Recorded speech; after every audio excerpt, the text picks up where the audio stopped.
अस्सलाम वालेकुम ख़वातीन और हज़रात, जुनैद सलीम आपकी खिदमत में हाजिर है हस्बे हाल के साथ। शो में मेरा साथ देंगी नाजिया और हम सबको बहुत अजीज़ी।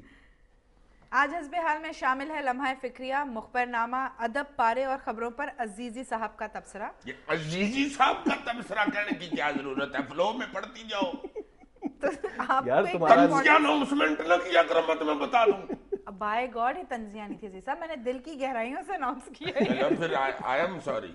It's okay. मगर सबसे पहले बात करेंगे आउट ऑफ टर्न तकर्रियों और तरक्कियों की सियासत पर। हाँ यार, ये परसों चौथ पहले में मेरी बात का जवाब दो, तुम शो में सबको डरा धमका के क्यों रखना चाहते हो? और यार वो उसने मुझे पता है क्या, बाद में मुझे लोग अक्सर कहते हैं कि ये तुम्हें ये लेते हैं। अच्छा नहीं तो वो मुझे फील हुआ जो इसने कहा ना अजीजी साहब का तबसरा। अच्छा नहीं, जिसमें अजीजी साहब का कोई तबसरा नहीं है, वही मैं मखौलिया कह रही हूँ। ओह, ये तो आपने खुद ही सोच लिया राजीव साहब।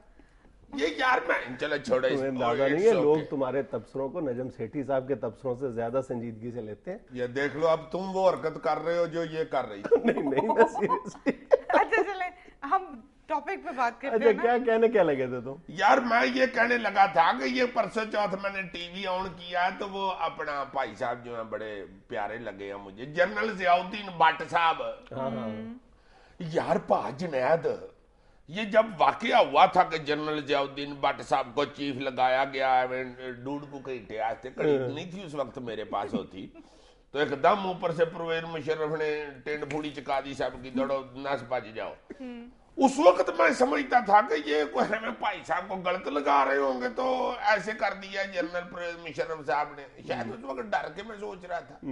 खौफ बहुत होता है जब एकदम इस तरह का भाई आता है ना, होए होए होए होए। अब उनका मैंने जब इंटरव्यू सुना तो मुझे ऐसे लगा कि यार ये बड़े मजलूम है, इनसे बड़ी ज्यादती हुई है।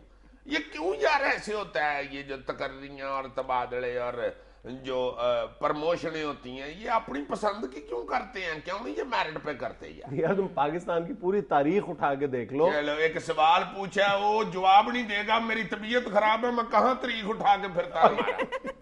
और मेरा मतलब ये था कहने का कि पाकिस्तान की तारीख शाहिद है कि हमारा हर हुक्मरान इक़्तिदार में आने के बाद अंदर से इस कदर सहमा हुआ और डरा हुआ होता है कि वो इस तरह के अपने इर्द गिर्द ब्यूरोक्रेट्स का एक हाला बना लेता है जिसमें वो रहकर खुद को महफूज ज़्यादा तसव्वुर करता है। और यही हाल आर्मी चीफ की तकर्री का है कि हमेशा हमारे हुक्मरान बजाय ये कि वो मेरिट को देखें, सीनियरिटी को देखें, सिर्फ ये देखते हैं कि इनमें से ये जो जर्नैल हैं इनमें से हमारे से सबसे ज्यादा वफादार कौन साबित होता है। अच्छा। और तारीख तो हमें यही बताती है कि हर हुक्मरान ने कोशिश की है कि उसको सबसे ज्यादा लाडला जर्नैल मिले आर्मी चीफ बनाने के लिए, लेकिन तारीख हमें यही बताती है कि जितना मर्जी उसको वफादार समझ के आर्मी चीफ बनाया जाए, जब वक्त आता है तो वो वही करता है जो उसको करना होता है। और यार तुम तो कह रहे हो ना कि तारीख शाहिद है, मेरा एक भा शाहिद है, कनाडा होता है आजकल।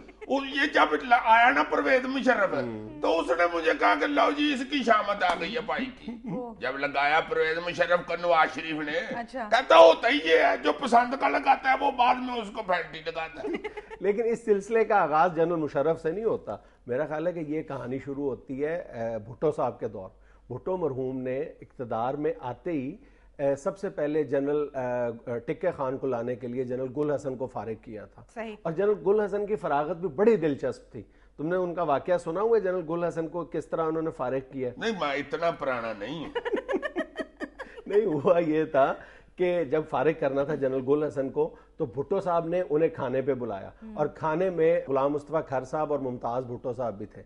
और खाने के दौरान ही उन्होंने कहा, गुलाम मुस्तफा खर साहब ने जनरल गुल हसन से कहा कि बाय रोड लाहौर चलते हैं, मेरा मूड हो रहा है कि ड्राइव करते हैं। अच्छा। और मुमताज भुट्टो और गुलाम मुस्तफा खर जनरल गुल हसन को और जो उस वक्त के एयर चीफ मार्शल थे, एयर चीफ मार्शल रहीम, इनको गाड़ी में बिठाया और रास्ते में उन दोनों ने, मुमताज भुट्टो ने और खर साहब ने, उन दोनों फौजी अफसरान पर गन पॉइंट पर दोनों को रख लिया। हाँ, और यहाँ पर लाहौर के गवर्नर हाउस में लाके उन्हें बाकायदा हिरासत में ले लिया था। और इस तरह, और फिर दूसरी तरफ ये जो डॉक्टर मुबशर, अब नाम सुना होगा, उस वक्त जो भुट्टो साहब के वजीर खजाना हुआ करते थे, वो लेके गए टिक्का खान को फौरी तौर पर बाय एयर इस्लामाबाद, जहां पर भुट्टो साहब ने उनको एयर चीफ, आर्मी चीफ बना दिया था। यार ये तीनों चारों शक्ल से तो बड़े मासूम लगते हैं। बस ये खेल इसी तरह के होते हैं। फिर इन्हीं भुट्टो मरहूम ने सिर्फ 4 माह के दौरान अपने इक़्तिदार को महफूज से महफूज तर बनाने के लिए 43 जो फौजी अफसरान थे उनको फारिग कर दिया था। लेकिन आखिरकार हुआ वही जो होना था, और हुआ भी किसके हाथों? जनरल ज़िया-उल हक के हाथों। ज़िया साहब के बारे में तो कई कहानियां तुमने सुनी है ना, कि वो भुट्टो साहब का कितना एहतराम किया करते थे। कई किताबों में है कि जनाब वो पानी का गिलास लेकर कई मिनट तक इंतजार करते रहे, और फिर अचानक उन्होंने एक दफ़ा भुट्टो साहब को देखा तो अपना सिगरेट अपनी जेब में बुझा दिया था। और कहने वाले ये भी कहते हैं कि भुट्टो साहब को लोगों ने कहा कि उस वक्त जो जनरल टिक्का खान जब उनकी मुद्दत मुलाजमत पूरी हो गई तो उन्होंने जनरल अकबर का नाम लिया था, जो उस वक्त ISI के चीफ थे, कि इनको आर्मी चीफ बना दिया जाए। और उस वक्त ज़िया-उल हक का नाम जो था वो 8वें नंबर पे था। लेकिन भुट्टो साहब ने 7 अफसरान को सुपरसीड करके ज़िया-उल हक को आर्मी चीफ बनाया था, सिर्फ इसलिए कि उनको मशवरा देने वालों ने यह मशवरा दिया था कि इसको आप आर्मी चीफ बना दें, ये बेचारा शरीफ सा आदमी है, ये नमाजें पढ़ता रहेगा और आप आराम से इक़्तिदार में मजे लेते रहेंगे। और फिर देख लो कि क्या हुआ। उसके बाद देख लो परवेज मुशर्रफ ने भी अपने मौसम के साथ यही किया है, चूंकि नवाज शरीफ ने भी उनको जूनियर को उते ला के लगा दिया था। हालांकि परवेज मुशर्रफ अपनी किताब में खुद लिखता है कि मैं नालायक अफसर था। हम मास्टर छोटियां मारते हैं इस तरह के स्टूडेंटों को। अच्छा, मियां नवाज शरीफ साहब की जो हमेशा फौज के साथ डीलिंग रही है ना, उसमें अगर मियां शरीफ मरहूम के बाद कोई अहम तरीन किरदार है तो वो चौधरी निसार अली साहब है। ये चौधरी निसार साहब पिंडी वाले खोए वाले बिल्कुल वो चौधरी निसार साहब। जनरल वहीद काकड़ की तैनाती का मसला हो या जनरल मुशर्रफ, दोनों तीनों मामलात में जब भी फौज के साथ डील करने का मामला आया तो चौधरी निसार साहब आगे थे। और जनरल मुशर्रफ की जो तैनाती हुई है वो भी चौधरी निसार साहब का अहम तरीन किरदार था उसमें। वरना ये नवाज शरीफ के लिए एक सीधा सीधा मामला था आर्मी चीफ बनाना, जनरल अली कुली खान को बनना चाहिए था। बिल्कुल। तो कहने का मकसद सिर्फ इतना है कि हमारे हुक्मरान, अगर फौज हो, ब्यूरोक्रेसी हो, पुलिस हो या कोई भी महकमा हो, उसमें तकर्री और तैनाती करते हुए, तरक्की देते हुए अगर मेरिट को सिर्फ पेश नज़र रखें तो उनका कुछ नहीं बिगड़ता। और अगर इस बात के पेश नज़र वो किसी को आउट ऑफ टर्न तरक्की देते हैं या उसकी तैनाती करते हैं इस एहसास के पेश नज़र कि ये मुश्किल वक्त में हमारे काम आएगा, तो ऐसा तारीख तो हमें नहीं बताती। यार ये पुलिस में आती पुलिस कचीचियां बांटती फिरती है, जूनियर बॉस बन के बैठा होता है, सीनियर बेचारे आगे मीटिंग में बैठे होते हैं, वो तरले ले रहे होते हैं, सर बेटे मैंने एप्लीकेशन दी थी, मुझे 3 दिन की छुट्टी चाहिए। वो भी आगे से आकड़ के कह रहा होता है, मिस्टर अंकल नो प्रॉब्लम, ले जाए छुट्टी। मुझे भी आपने 6 महीने की छुट्टी दी थी जब मेरी सास फौत हुई थी।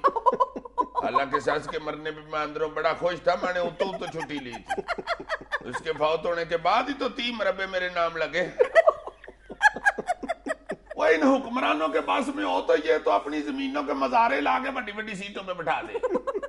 कर्मों का होता है जी आजकल DCO लगा हुआ है और फजलू वो DPO लगा हुआ है और मुंशी रफीक नहीं नजर आ रहा। ओहो वो तो वजीर खजाना है आजकल। अजीज साहब इतनी भी अंधेर नगरी नहीं है। और मैं तुम्हें सही कह रहा हूँ, इनके तो शफी चंद्रा, मीदा असगर टिड बेटा, तुफैल थैला, सलीम किरला, आड़ू ग्रेनेड सारे अफसर लग जाते हैं। फिर यही बाद में कुर्सियों पर बैठ के इनको आंखें दिखाते हैं। हमारे पिंड में एक जमील गार्डर होता था, वो चौधरी के घोड़े को खरकना खुरकना करता था। खरकना समझती हो? खारिश करते हैं घोड़े को। जी पता है, उसको खरकना कहते हैं, खरकने के साथ। बस चौधरी मेहरबान हुआ, उसने 12 जमातें पड़ी हुई थी, चौधरी ने उसको लगवा दिया थानेदार। बस 2 साल लंघे, उसने चौधरी का मुंडा पकड़ के अंदर दे दिया। पिंड के चौधरी ने बड़ा फोन किया, वो आगे से कहता ठीक है चौधरी साहब, आसान आपके बड़े हैं मगर कानून होते। तो ठीक किया ना उसने। तो आगे भी तो सुनो ना, जब चौधरी साहब ने आके के 5 लाख रुपया दिया तो वो चलाक क्या कहता है? चौधरी साहब क्या करते हैं जनाब? 45, 46, 47, 48, 49, 50 सान है आपके मुझ पर। नाज़रीन वक्त हुआ है कमर्शियल ब्रेक का, हाजिर होते हैं कुछ लम्हों बाद।